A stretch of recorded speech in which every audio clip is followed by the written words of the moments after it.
besties, welcome to Sizzles Diaries.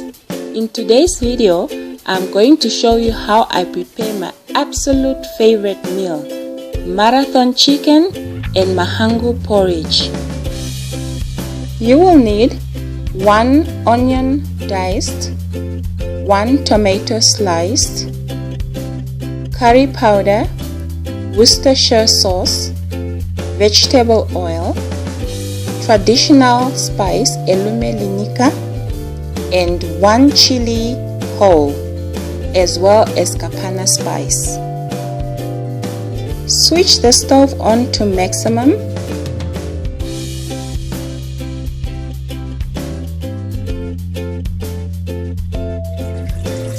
Add 750 ml hot water. At this point, your chicken should be defeathered. You can do this by putting it on the gas stove or using a torch to remove all those stubborn feathers. Once you are done, wash it properly and place it in the pot.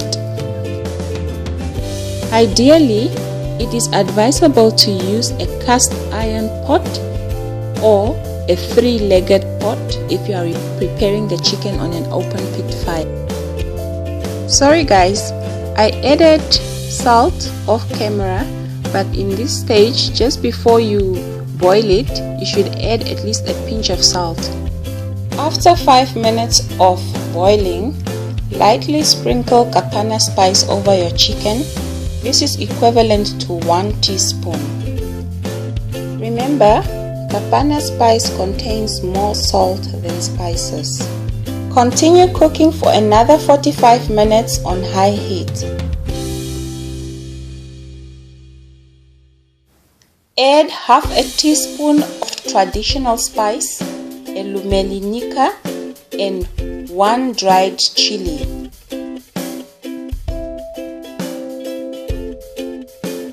Add 1 teaspoon curry powder.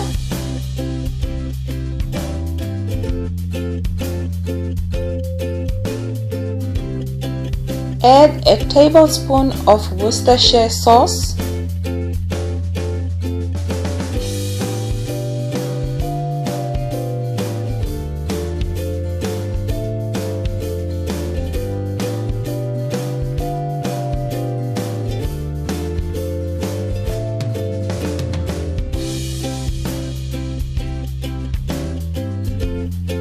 Continue cooking on high heat for another 15 minutes.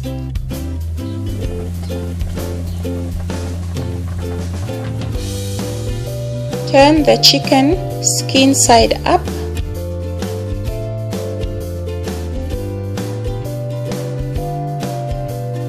Continue cooking for another 10 minutes on the lowest setting. Guys, marathon chicken is very tough. Please cook it with time. Transfer the chicken to the bowl.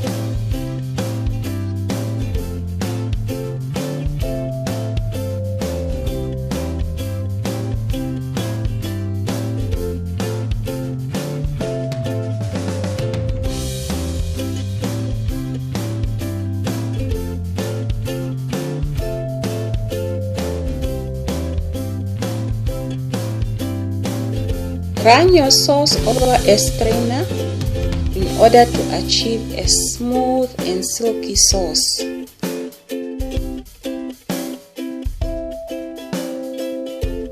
Return the pot back on medium heat. Add a cup of vegetable oil.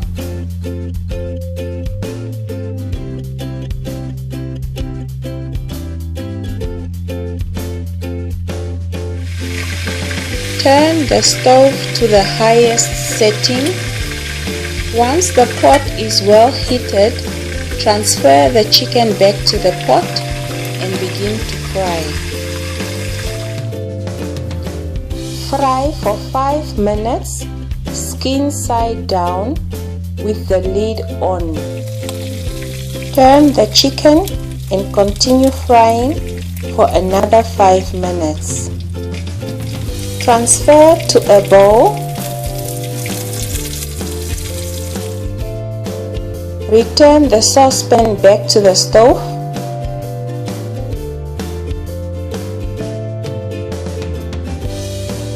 Add the diced onions.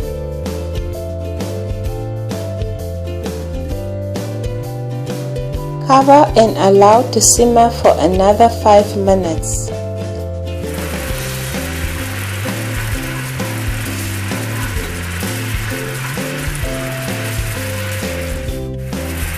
Add sliced tomatoes and continue to simmer for another 5 minutes.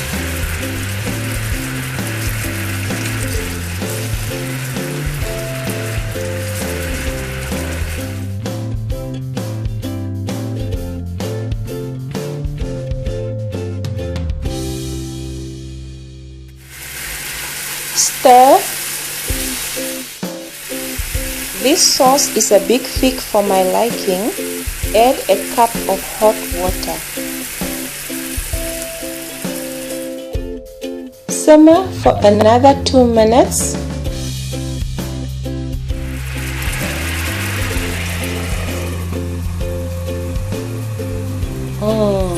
This is so delicious.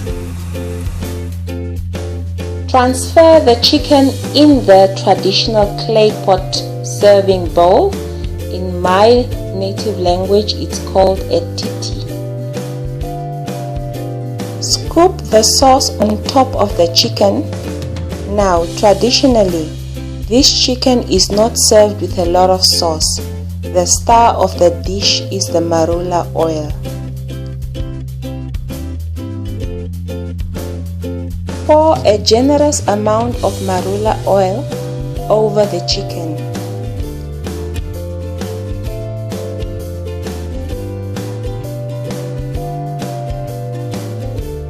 I'm quickly going to whip up mahangu pap, so just stay tuned. With the stove turned to the highest setting, add half a cup of lukewarm water.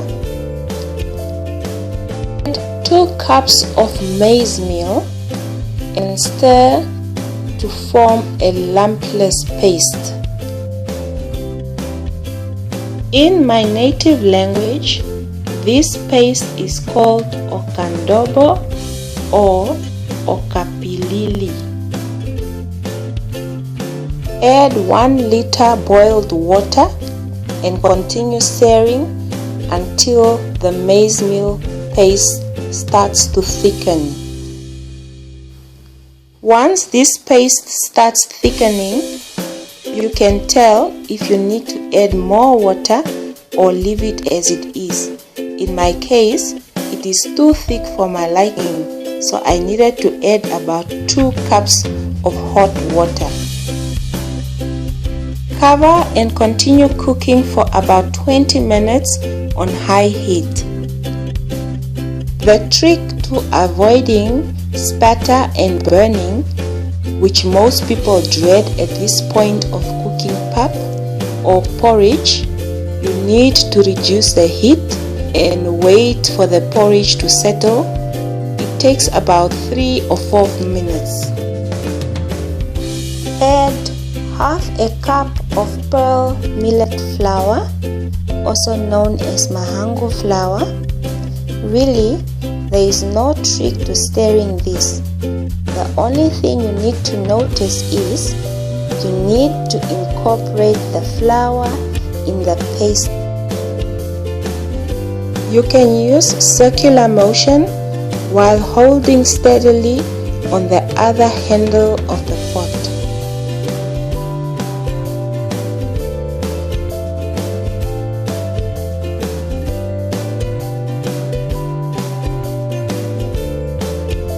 Once your porridge has reached the desired thickness, glide your wooden spoon or spatula against the sides of the pot until all the lumps are gone.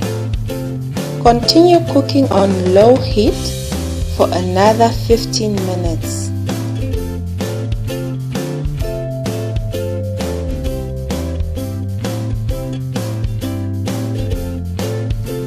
Give it a final mix.